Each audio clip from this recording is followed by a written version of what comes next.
رات کے قریب 2:30 بج رہے تھے۔ گھر میں گہری خاموشی چھائی ہوئی تھی۔ اس پرانے مکان کو لوگ پہلے ہی تھوڑا عجیب کہتے تھے، مگر اصلی سچ کیا تھا کوئی نہیں جانتا تھا۔ اس گھر میں اسد اپنی بیوی نور کے ساتھ رہتا تھا۔ کچھ ہفتوں سے دونوں محسوس کر رہے تھے کہ رات کے وقت گھر میں کسی چھوٹی سی چیز کی حرکت ہوتی ہے، جیسے ہلکی سی دوڑ کی آواز، کمروں کے دروازے ہلکے جھٹکوں سے ہلنا، یا پھر چیزوں کو اپنی جگہ سے تھوڑا سا ہٹ جانا۔ لیکن اس رات جو ہوا وہ دونوں زندگی بھر نہیں بھول سکے۔ اسد نے پانی پینے کے لیے کچن کا رخ لیا۔ جیسے ہی وہ گزرا، اس نے بالکل ہلکی سی آواز سنی، ایک بچے کی ہنسنے کی آواز۔ وہ رکا۔ گھر میں کوئی بچہ نہیں تھا، نہ کوئی مہمان رہنے آیا ہوا تھا کہ ان کا بچہ ہو۔ اسد، سب ٹھیک؟ نور نے پوچھا۔ اصل میں مجھے کسی بچے کی ہنسی سنائی دی۔ نور کا چہرہ پیلا پڑ گیا۔ وہی آواز مجھے کل رات بھی سنائی دی تھی۔ ہنسی پھر آئی، اس دفعہ تھوڑی زور سے۔ آواز اس پرانے کمرے سے آئی جس کا ڈور ہمیشہ بند رہتا تھا۔ وہ کمرہ پچھلے کرایہ دار کا تھا جو اچانک غائب ہو گیا تھا۔ جب اسد نے دروازہ کھولا، کمرہ بالکل خالی تھا۔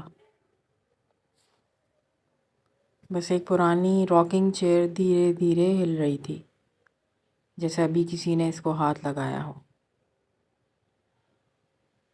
چیئر کے سامنے ایک پرانی گڑیا پڑی تھی، بالکل میلا چہرہ، پھٹی ہوئی آنکھیں، اور ایسا لگ رہا تھا جیسے وہ ان کو دیکھ رہی ہو۔ نور نے چیئر کو روک دیا۔ اسد، یہ موو کیسے کر رہی تھی؟ یہاں کوئی نہیں۔ صبح تک دونوں نے ڈیسائیڈ کیا کہ وہ کمرے میں CCTV کیمرہ لگا کر دیکھتے ہیں کہ آواز کس چیز کی ہے۔ رات 2 بجے کے آس پاس جب دونوں سو رہے تھے، CCTV نے چیئر کے سامنے ایک چھوٹی سی شیڈو کو دکھایا،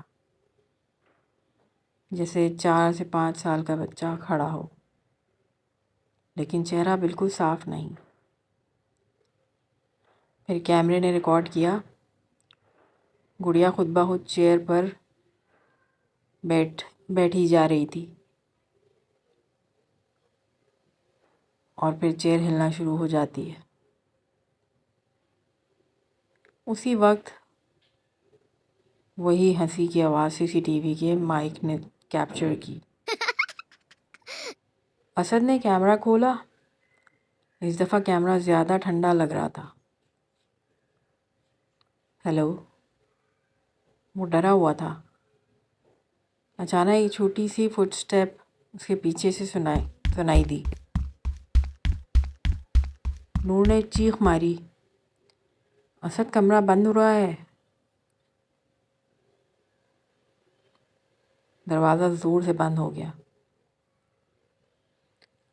اندھیرے میں ایک بچے کی آواز،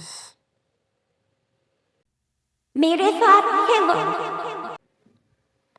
اسد نے جلدی سے دروازہ کھولا اور دونوں باہر بھاگ گئے۔ دوسرے دن پڑوسی نے ایک پرانی بات بتائی۔ اس کمرے میں پہلے ایک چھوٹی لڑکی رہتی تھی۔ اس کو میموری کا کچھ پرابلم تھا اور اسی میں اس کی جان چلی گئی۔ یہ گڑیا اس کی تھی، اور وہ ہنسی اس کی پہچان۔ رات کو اسد اور نور نے گھر چھوڑنے کا فیصلہ کیا، لیکن جیسے ہی وہ سامان باندھ رہے تھے، گڑیا ان کے بیچ میں بیٹھ گئی، جیسے کسی نے پھینکی ہو، اور ایک بچے کی آواز اس دفعہ زیادہ پاس سے آئی، مت جاؤ، میرے ساتھ کھیلو نا۔ چہرے پیچھے سے خود چلنے لگی، آواز کمرے میں پورے گھر میں پھیلنے لگی۔